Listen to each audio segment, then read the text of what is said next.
নমস্কাৰ আপোনালোক সকলোকে নতুন এটা ভিডিঅ'লৈ স্বাগতম জনাইছোঁ। অংগনবাড়ী কৰ্মী সহায়িকা ৰান্ধনীৰ এফআৰএছ বাতিল আৰু দৰমহা বৃদ্ধিৰ সন্দৰ্ভত যিটো তেওঁলোকে সমস্যাত ভুগি আছে এই সমস্যাৰ বিষয়ে আজি ভিডিঅ' লৈ আহিছোঁ। এই ভিডিঅ' আপোনালোকৰ বাবে অতিকে প্ৰয়োজনীয়, সেয়েহে আপোনালোকে ভিডিঅ'টো অলপো স্কিপ নকৰাকৈ শেষলৈকে চাই যাওক, কাৰণ এই ভিডিঅ' আপোনালোকৰ বাবে অতিকে প্ৰয়োজনীয়। তাৰ আগতে আপোনালোক সকলোকে এটা সৰু ৰিকুৱেষ্ট, আপোনালোকে যদি মোৰ চেনেল প্ৰথমবাৰ আছে চেনেলটো ছাবস্ক্ৰাইব কৰি কাষত থকা বেল আইকনটো বজাই লওক এনেধৰণৰ নতুন নতুন ভিডিঅ'বোৰ পাই থাকিবৰ বাবে। আৰু লগতে ভিডিঅ'টো ভাল লাগিলে এটা লাইক আৰু শ্বেয়াৰ কৰিব নাপাহৰিব। বলক মই তেতিয়াহ'লে আপোনালোকক শুনাই দিওঁ আপোনালোকৰ অংগনবাড়ী কৰ্মী আৰু এফআৰএছ বাতিল সমস্যা সমাধান হ'ল নে নাই আৰু কেনেধৰণৰ হ'ব, কি প্ৰচেছ চলি আছে, এই সকলোবোৰ আপোনালোক জনাই দিওঁ।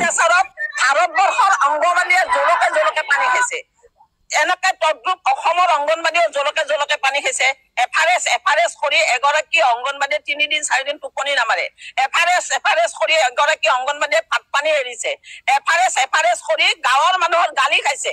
গাঁৱৰ মানুহৰ ঘৰত বাৰে বাৰে ফটো তুলিব যাব লগা হয়। এঘৰ মানুহৰ মুৰব্বীজনৰ মোবাইলটো থাকে, মুৰব্বীজনে বাহিৰত যায়, গতিকে তেওঁলোকে একো তথ্য দিব নোৱাৰে, মোবাইল দিব নোৱাৰে। অংগনবাড়ীয়ে ঘূৰি আহে, অংগনবাড়ী পিছদিনাখন যিটো মোবাইল লৈ যায় লাভাটো নেট নাপায়, গতিকে কাম নহয়। এনেকে আহোঁতে যাওঁতে অফিচে কি কৰে, অংগনবাড়ীৰ বেনিফিচিয়াৰী কাটি দিয়ে। বেনিফিচিয়াৰী কাটি দিলেও বেনিফিচিয়াৰী গৰাকী নামটোহে কাটি দিছে। বেনিফিচিয়াৰী গৰাকী উপভোক্তা গৰাকীটো থাকে, কেন্দ্ৰত আহে, তেওঁৰ নামত অফিচে খাদ্য নিদিয়ে। এতিয়া অংগনবাড়ী গৰাকী মৰিবহে লাগিল, তেওঁ ক'ৰ পৰা মেনেজ কৰি দিব।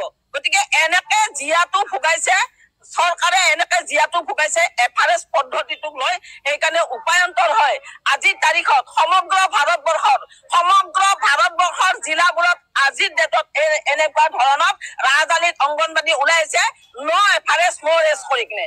অকল এয়াই নহয়, আজি ভাৰতবৰ্ষৰ বিভিন্ন ৰাজ্যত গ্ৰেচুৱেটি পাইছে। কোনে জানে?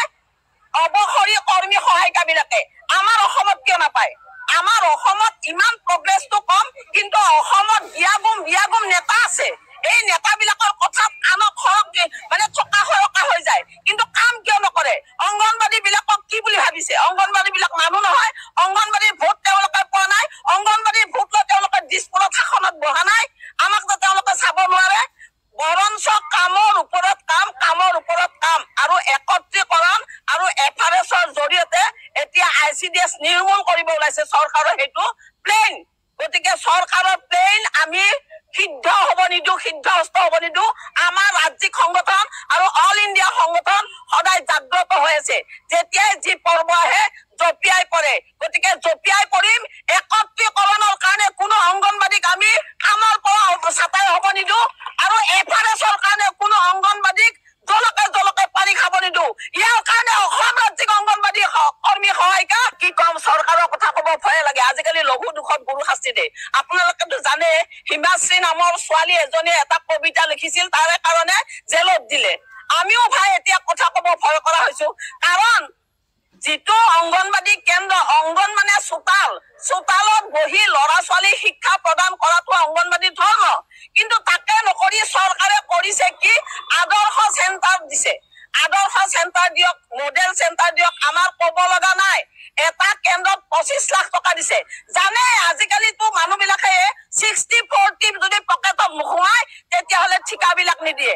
গতিকে মই এটা উদাহৰণ দিছো, বাক্সাত আজি এমাহ আগতে অংগনবাড়ী কেন্দ্ৰ অলপ বৰষুণতে মডেল কেন্দ্ৰ ভাঙি গৈছে। গতিকে কি বনাইছে তেওঁলোকে? এই নিদৰ্শন। গতিকে আৰু বেছি ক'ব লগা নাই। এফআৰএছ পদ্ধতি নিৰ্মূল কৰাৰ কাৰণে আপোনালোকে আমাক কি সহায় কৰক। ধন্যবাদ।